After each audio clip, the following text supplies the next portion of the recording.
If you have a greenhouse, then it can be tricky to keep it warm during the winter, especially if it's off-grid.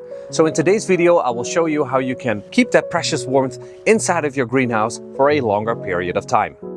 There are several ways of doing this, and insulating your greenhouse with bubble wrap plastic is one of them. This increases the so-called R value, and the R value is a measurement of how well a certain type of insulation prevents the transfer of warmth from one side to the other.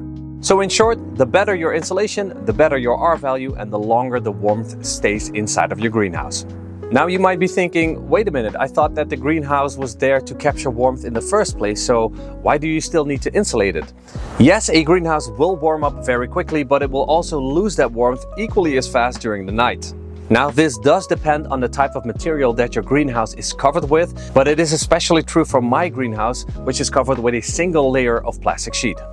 Bubble wrap plastic itself is of course made up out of all these little air pockets, which massively help to insulate anything that you use it for.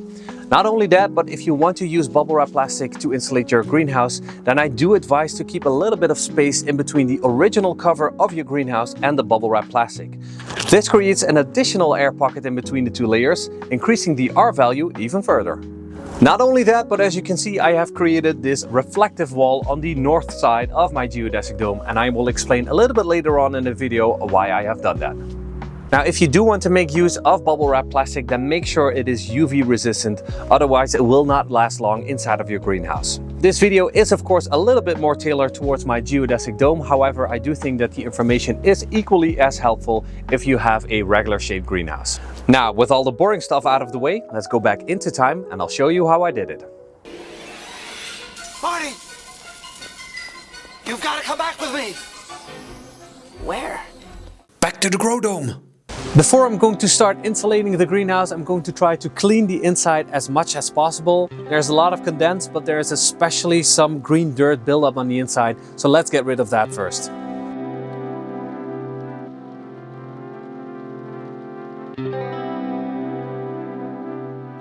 Yeah, very dirty.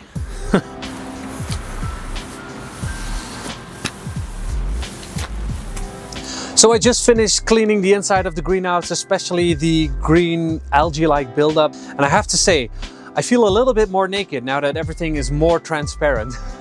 All right, let's start increasing the R value of the grow dome. So I started off by adding reflective bubble wrap plastic onto the northern wall of my greenhouse first, and I wanted to follow the angles of the dome as much as I could, so there was a lot of precise measuring going on.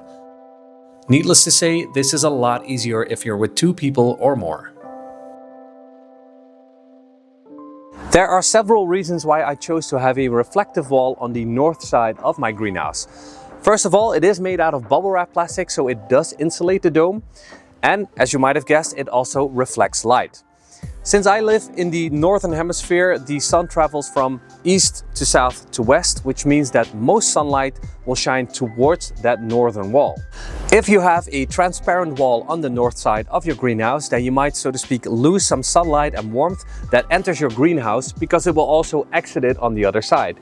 A reflective wall will of course bounce some of that sunlight back into your greenhouse, increasing the overall effectiveness of it. Specifically for the dome, because of the weird angle of this reflective wall, the low sun that hits it will actually be redirected downwards. This means that any plants that I grow directly underneath this wall will get exposed to more sunlight. I can expand on this idea even further, and this is completely copied from the Arctic Acres company, which built these beautiful domes. I will put a link in the description below. But I could forego some of the grow bed that is directly beneath the reflective wall over here and instead add some bottles or jerry cans or even a tank full of water. And this will add thermal mass to your greenhouse. I won't go too deep into what thermal mass is, but you can see it as a storage battery for warmth. As the sunlight that gets redirected heats up the water, and that same heat will be released during the night, keeping your greenhouse warmer. After quite some hours of measuring, cutting and stapling, the reflective wall was finally finished. Yeah! Yeah! Woo! Now it was time to add the normal bubble wrap plastic to the rest of the dome. We're about to cover the inside of the dome with some bubble wrap plastic. I have 5 of these rolls. There are 1 meter by 5 meter. And if I put them at the base, which is where we're gonna start, this is double the size of the base, so or at least double the height of the base. Probably gonna cover the entire base with 1 roll, so let's find out. So I'm going to cut one of these rolls into 2 halves to use for the base. There, that's a lot easier. Adding the bubble wrap plastic to the base was pretty straightforward, as the base is made up out of all of these rectangular pieces. The tricky part now was to cover all of the triangles without creating too much folds. Lucky for us, the roll was almost exactly as high as the triangles, so we chose to add the plastic in a horizontal band. We could cover about 5 or 6 triangles at a time, as this would create only a single fold halfway that we could hide behind one of the sticks. This method will vary depending on the size of your dome and hence the triangles, so maybe going vertical or in several horizontal bands might work better for you. As stated before, this is so much easier done with at least 2 people. Some extra tape to hold up the plastic or adding a few marks to cut a straight line will also make your life a lot easier. So we finished covering the base ring and the first ring with bubble wrap plastic, and of course we also covered the north wall with reflective bubble wrap plastic. Now all there is to do is to finish up the upper half of the dome. If we would continue covering the rings in a horizontal fashion like we've done before, then more and more folding will probably occur. So we're going to try it in a different way, in a more vertical way. So we're going to continue covering this section first because that mirrors the same shape as the first ring that we did over here. This indeed proved to be the correct way for us to cover the rest of the dome. The sun even came out at some point, warming up the greenhouse to a very cozy 25 degrees Celsius.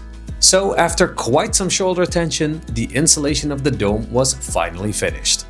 Well, that's all fine and dandy, but are there any drawbacks to using bubble wrap plastic? Well, yes there are. First of all, cost. Of course, adding bubble wrap plastic to your greenhouse costs you a little bit more. I think all the bubble wrap plastic together for me cost me about 55 euros, so not the cheapest little project. Second, effort. There is a lot of effort going into this. Maybe not so much if you have a regular house-shaped greenhouse, but for me, with all the weird angles inside of my geodesic dome, there was a lot of measuring and cutting, so do know what you're getting yourself into. Third, there will be less light penetrating your greenhouse overall speaking because the bubble wrap plastic actually fractures the light a little bit. Now, I have found out that this is not too much of a problem because the greenhouse is very bright, as you can see right now, but do keep that in mind. The fourth drawback is that bubble wrap plastic will only last you a few seasons, so even though it is UV resistant, it will break down over time, but I do hope that I can get about 3 to 4 seasons out of them. And the last drawback is that there can be some condensed buildup in between the 2 layers, which can further decrease the amount of light that penetrates your greenhouse. Not only that, but there is a possibility that bugs can get in between there, and it will be a very difficult thing to get them out of there. So again, do keep that in mind. That being said, I am super happy with the progress that I've made, and I can't wait to put the very first seedlings into my grow bed, as I have a few of them on standby already. Thank you so much for watching the video. If you enjoyed it, then please leave a like and subscribe. And if you're curious how I set up the grow dome in the first place, then you can start by watching this video first.